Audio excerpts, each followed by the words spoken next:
हम सीखेंगे payroll accounting के बारे में। सबसे पहले हमें पता होना चाहिए कि पेरोल होता क्या है। In simple terms payroll can be define as the process of paying a company's employees, यानी कि जब आप अपने कंपनी के एम्प्लॉयज़ को सैलरी देते हो तो उसकी जो प्रोसेस होती है वो पेरोल में रिकॉर्ड किया जाता है। It includes collecting the list of employees to be paid, यानी कि उनकी लिस्ट बनाना, ट्रैकिंग द आवर्स वर्कड, कितने घंटे उन्होंने काम किया, calculating the employees pay, distributing the salary on time and recording the payroll expense. ये सारा प्रोसेस पेरोल में रिकॉर्ड किया जाता है। In order to get these done, ये सब काम करने के लिए there is tons of background work involve because payroll is more than just about calculating पे चेक्स, यानी कि बैकग्राउंड में पहले बहुत सारा वर्क करना पड़ता है, उसके बाद जाके पेरोल का वाउचर बनाया जाता है। It's an intricate process, set of process which require different team to work in tandem, यानी कि बहुत सारे अलग अलग टीम्स, ऑपरेशनल, अकाउंट्स, उसके बाद एडमिन, इन सब का काम होता है, बहुत सारे टीम को वर्क करना पड़ता है। But all these complexities can be managed effortlessly by the standardisation of process, selecting the right service delivery model and using modern technology to manage payroll operation। लेकिन इसको थोड़ा सा इजी बनाया जाता है जब आप मॉडर्न टेक्नोलॉजी का यूज़ करते हो उससे। पेरोल मैनेजमेंट क्यों इंपॉर्टेंट है ये आप जानते हो कि अगर पेरोल मैनेजमेंट अच्छे से नहीं होगा और अगर किसी एम्प्लॉय की सैलरी कम ज़्यादा चली गई तो उनका मोराल डाउन हो जाता है, यानी कि सैलरी ठीक से नहीं मिली, टाइम पे नहीं मिली, इन सब से एम्प्लॉयज़ का मोराल डाउन होता है, जिससे कि एम्प्लॉयज़ ठीक से काम नहीं करते और कंपनी की ओवरऑल प्रोडक्टिविटी कम हो जाती है। पेरोल डिटरमाइंस कंपनसेशन, यानी कि पेरोल से आप क्या, payroll reveals and employees net value, कि उसकी वैल्यू क्या है ऑर्गेनाइजेशन में। Payroll takes into account each individuals overall salary, these includes all from employee income to their perks, यानी कि इनकम से लेकर उसको क्या बोनस मिलेगा, क्या बेनिफिट मिलेगा, क्या रेज किया जाएगा। Everyone is usually subjected to annual performance evaluation by their boss, post which they can be either granted a raise in compensation, a bonus or both, यानी कि एम्प्लॉयज़ की पूरी कंपनसेशन निकाल सकते हो आप। एम्प्लॉय का मोराल बूस्ट होता है, यानी कि जो उसकी काम करने की इच्छा है वो बढ़ती है जब उसे सैलरी मिलती है। तो कंपनीज फाइनेंशियल, अगर टाइम पे नहीं मिलता है तो क्या करते हैं, कंपनी की फाइनेंशियल ऑनेस्टी पे डाउट करने लग जाते हैं employee. If employees believe their employment in the company is insecure, जब उनको लगेगा कि इनसिक्योर है तो उनको थोड़ा सा अंडर परफॉर्म करने लग जाएंगे, अच्छे से काम नहीं करेंगे, less engaged in their work. तो इसलिए स्टाफ का मोरल अच्छे से रखने के लिए टाइम टू टाइम सैलरी पे करना चाहिए। फिर आता है बेसिक पेरोल प्रोसेसिंग स्टेप्स, क्या क्या है अब हम देखते हैं। इतना सारा देखने से अच्छा है अब हम यहाँ से स्टेप बाय स्टेप चलते हैं।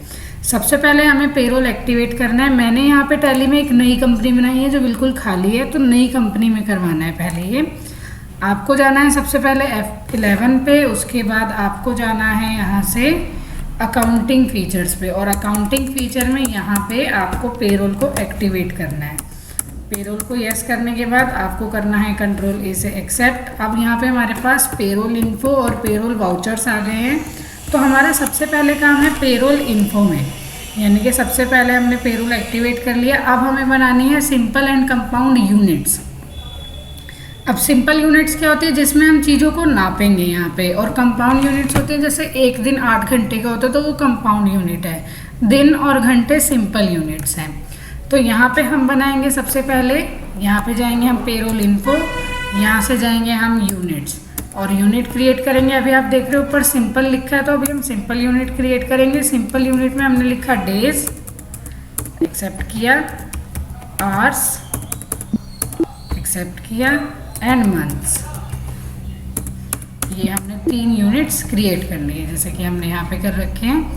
ये रहे हमारे 3 units, month, day and hour, ये हमारे सिंपल यूनिट है। उसके बाद आता है compound unit, month of 30 days, 1 महीना 30 दिन का हो सकता है, 1 महीना 31 दिन का हो सकता है, और 1 महीना 28 या 29 दिन का होता है, और 1 दिन 8 घंटे का होता है। तो कंपाउंड बनाने के लिए शिफ्ट प्लस टैब से ऊपर जाएंगे और यहाँ पे सिलेक्ट करेंगे कंपाउंड। अब सबसे पहले मंथ ऑफ 30 डेज, उसके बाद है मंथ ऑफ 31 डेज। ये कैलेंडर बेसिस पे चलता है तो आपको ये पहले ही बना के रखना पड़ेगा, मंथ ऑफ 28 या 29 जो भी आप लिखना चाहो डेज। उसके बाद आता है डे ऑफ 8 आवर्स। ये बन गए हमारे सिंपल कंपाउंड यूनिट्स, आप देख सकते हो ऑल्टर में जाके ये हमारे यूनिट्स तैयार हो गए हैं। अब हम चलते हैं पीछे। यूनिट्स क्रिएट करने के बाद हमें बनाने हैं अटेंडेंस यूनिट, यानी कि अटेंडेंस में हमारे पास बनता है present, absent and over time. ये इसके अंडर ग्रुप्स दे रखे हैं और आपको यहाँ पे इसको सिलेक्ट करना पड़ेगा। अटेंडेंस एंड प्रोडक्शन टाइप पे जाना है क्रिएट, और सबसे पहले हम लिखेंगे प्रेजेंट। अब यहाँ पे प्रेजेंट आएगा अंडर अटेंडेंस लीव विद पे, तो यहाँ पे अटेंडेंस लीव विद पे हो जाएगा। उसके बाद है हमारा absent under leave without pay, फिर आएगा एब्सेंट, यानी कि ये ऐसी छुट्टी है जिसकी पेमेंट नहीं मिलेगी, लीव विदाउट पे। अब जो हमने प्रेजेंट बनाया उसमें अटेंडेंस लीव विद पे इसलिए लिया है क्योंकि जिस दिन एम्प्लॉय आएगा उस दिन भी उसकी प्रेजेंट मानी जाएगी, और अगर कोई ऐसी छुट्टी लेता है जिसके पैसे नहीं कटेंगे उसको भी प्रेजेंट में ही काउंट किया जाता है। फिर आता है ओवर टाइम। ओवर टाइम आएगा अंडर प्रोडक्शन, कि जितना प्रोडक्शन होगा उसके, और उसकी यूनिट होगी आवर्स में। ओवर टाइम को आवर्स में गिना जाता है, इस वजह से उसमें हमें यूनिट डिफाइन करने की ज़रूरत नहीं थी, वो अपने आप ही डिफाइन हो जाएगा। उसके बाद है step 4 creating employee groups and department. हमारे पास यहाँ पे 2 ग्रुप हैं, तो अब हमें ग्रुप बनाने हैं एम्प्लॉयज़ के। बैक चलते हैं, यहाँ बनेंगे एम्प्लॉय ग्रुप्स। 2 ग्रुप है हमारे पास, एक है मार्केटिंग, इसको कर लेंगे एक्सेप्ट, और दूसरा है एडमिनिस्ट्रेशन, इसको भी कर लेंगे एक्सेप्ट। अब आप देखोगे हमारे पास 2 ग्रुप बन गए हैं।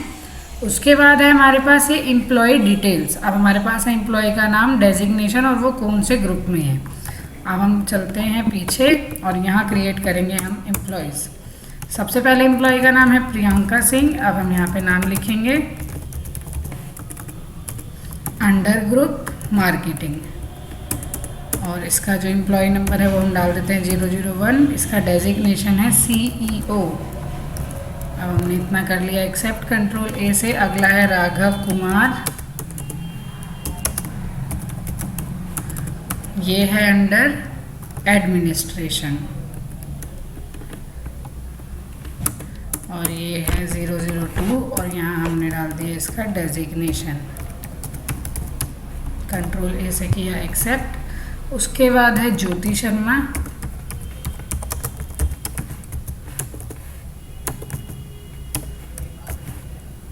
ज्योति शर्मा है अंडर मार्केटिंग, और ये है एम्प्लॉय 003, और इसका डेजिग्नेशन है कंटेंट राइटर, कंट्रोल A से किया एक्सेप्ट। उसके बाद है जया, जया है अंडर मार्केटिंग, और ये है social media manager 004, social media manager, control A से किया एक्सेप्ट। उसके बाद है रोहन, वो है एडमिनिस्ट्रेशन में 005, ये है ऑफिस कोऑर्डिनेटर।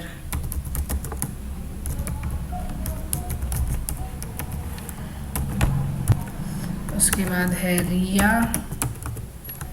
अब रिया जो है वो इंटर्न है, और उसका जो ग्रुप दे रखा है वो टेम्परेरी एम्प्लॉय दे रखा है, तो हम यहाँ पे कोई भी ग्रुप नहीं डालेंगे उसका, हम इसको प्राइमरी में ही छोड़ देंगे और आगे चलेंगे।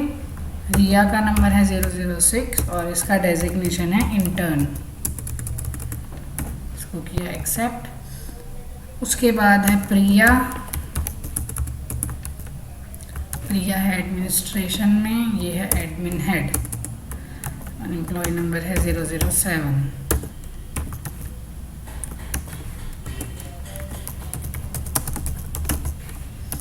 अब हम बैक चलते हैं। ये सारी जो एक्स्ट्रा डिटेल्स दे रखी है, अगर आपको दे रखी है इन्फॉर्मेशन, ये सब डालना ज़रूरी होता है, क्योंकि बैंक डिटेल्स वगैरह, क्योंकि सैलरी बैंक में जाती है, PF का अकाउंट नंबर, PRA स्कीम होती है पेंशन की, उसके लिए आधार नंबर, ये ई श्रम कार्ड का नंबर है, ये सारी डिटेल्स अगर आपके पास है तो आप भर सकते हो, नहीं तो कोई बात नहीं। अब हम ऑल्टर पे जाके देखते हैं कि ये सारी चीज़ें बन गई हैं। 1 2 3 4 5 6 7, ये 7 एम्प्लॉयज़ हमारे पास बन के तैयार हैं। अब हमारा अगला काम है, यानी कि हमने एम्प्लॉय तक क्रिएट कर दिया। एक क्लास में इतना ही करवा सकते हो आप, लेकिन आगे अगर बढ़ना है तो मैं इसी में आगे बना रही हूँ। इसमें आगे फिर अब हमें बनाने हैं पे हेड्स। पे हेड्स का मतलब होता है कि उनको क्या क्या चीज़ें मिलेंगी। जैसे हमें यहाँ पे दे रखा है बेसिक सैलरी है, ओवर टाइम है, HRA है, DA है, कन्वेंस का है पैसा ट्रैवलिंग का, PF है, एम्प्लॉयर्स कंट्रीब्यूशन टू PF है, कैंटीन फैसिलिटी है और प्रोफेशनल टैक्स है। अब हम सबसे पहले बनाते हैं पेरोल इन्फो पे जाके पे हेड्स। यहाँ बनेंगे पे हेड्स, क्रिएट करेंगे। अब हम सबसे पहले है basic salary. Basic salary is earning for employees, यानी कि पैसा मिलता है, तो यहाँ पे हम सिलेक्ट कर लेंगे अर्निंग। फिक्स होती है बेसिक सैलरी, और कंपनी के लिए बेसिक सैलरी जो है वो इनडायरेक्ट एक्सपेंस है। क्या ये नेट सैलरी को इफेक्ट करेगा? यस करेगा। उसके बाद है आपका बेसिक सैलरी पे स्लिप में नाम बेसिक सैलरी आएगा। ग्रेचुइटी के कैलकुलेशन के लिए सैलरी नहीं होती है। उसके बाद ये आता है ऑन अटेंडेंस, यहाँ पे लिखा हुआ भी आप देखो, बेस्ड ऑन अटेंडेंस ये रहा, और अटेंडेंस में सिर्फ प्रेजेंट वाले दिनों की मिलेगी। और इसको कैसे कैलकुलेट किया जाएगा? मंथ में, यानी कि 1 महीने की सैलरी मानी जाती है एज पर कैलेंडर पीरियड, यानी कि जो हमने 28, 29, 30 दिन डाले थे उसके हिसाब से। अब इसको कर लेंगे एक्सेप्ट। अगला है हमारे पास ये सारा जैसे हमें दे रखा है, ये सारा बनाना सिखा रखा है। ये तो सिर्फ लिखा है क्या बनाना है, ये क्या क्या कैसे कैसे बनेगा वो हमें यहाँ पे दे रखा है। जैसे ओवर टाइम है तो ओवर टाइम ये भी अर्निंग है, फिक्स है, और ये डायरेक्ट एक्सपेंस होता है। देखो ये डायरेक्ट एक्सपेंस है, नेट सैलरी को इफेक्ट करेगा। उसके बाद ये आता है ऑन प्रोडक्शन, कैलकुलेशन टाइप आएगा ऑन प्रोडक्शन। ऑन प्रोडक्शन में ओवर टाइम, और यहाँ से आप इसको नॉर्मल राउंडिंग कर सकते हो, पॉइंट के बाद कुछ भी आएगा तो वो राउंड ऑफ कर देगा। उसके बाद अगला है हमारा HRA।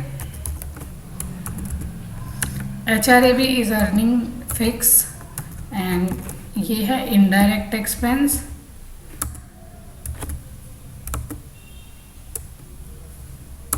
और ये एज कंप्यूटेड वैल्यू लगता है, यहाँ पे इसको कैलकुलेट करना पड़ेगा। जैसे ऊपर हमें क्या दे रखा है, HRA दे रखा है 10% of basic salary if salary is up to ₹20,000। अगर 20,000 तक सैलरी है तो सैलरी का 10% मिलेगा, 20,000 से ज़्यादा है तो सैलरी का 12% मिलेगा। तो हमें इसके कैलकुलेट करना पड़ेगा, तो कंप्यूटेड वैल्यू।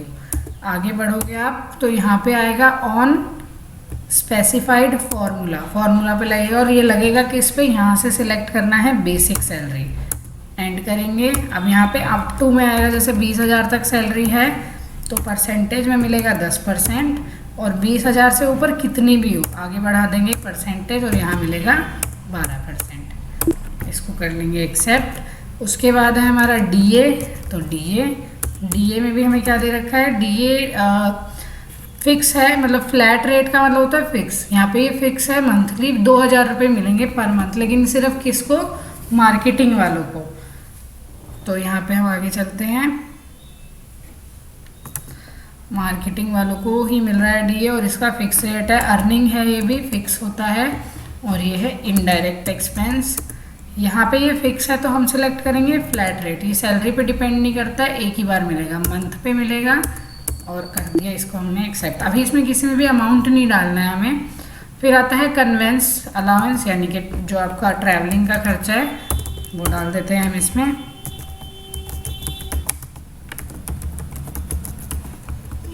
ये है अर्निंग फॉर एम्प्लॉयज़, फिक्स्ड है, इनडायरेक्ट एक्सपेंस है, और यहाँ पे जो कन्वेंस है वो भी फिक्स है।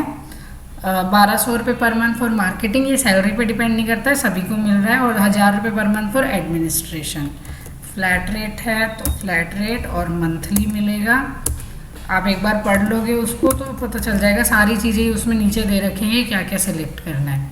फिर आता है PF, यानी कि प्रोविडेंट फंड। ये वो वाला प्रोविडेंट फंड है जो एम्प्लॉय की सैलरी में से कटेगा।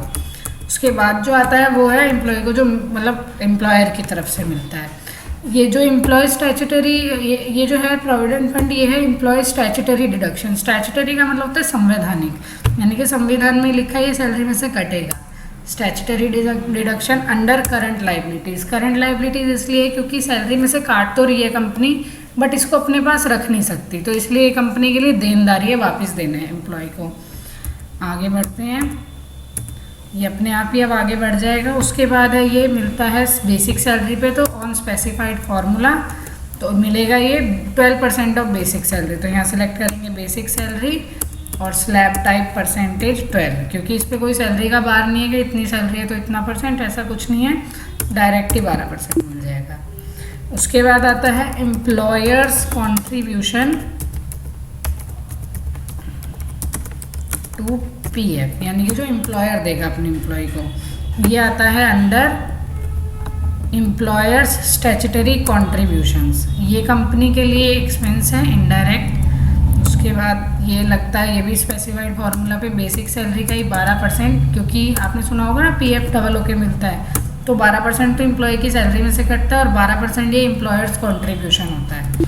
इसको कर लिया हमने एक्सेप्ट। उसके बाद है हमारे पास कैंटीन फैसिलिटी।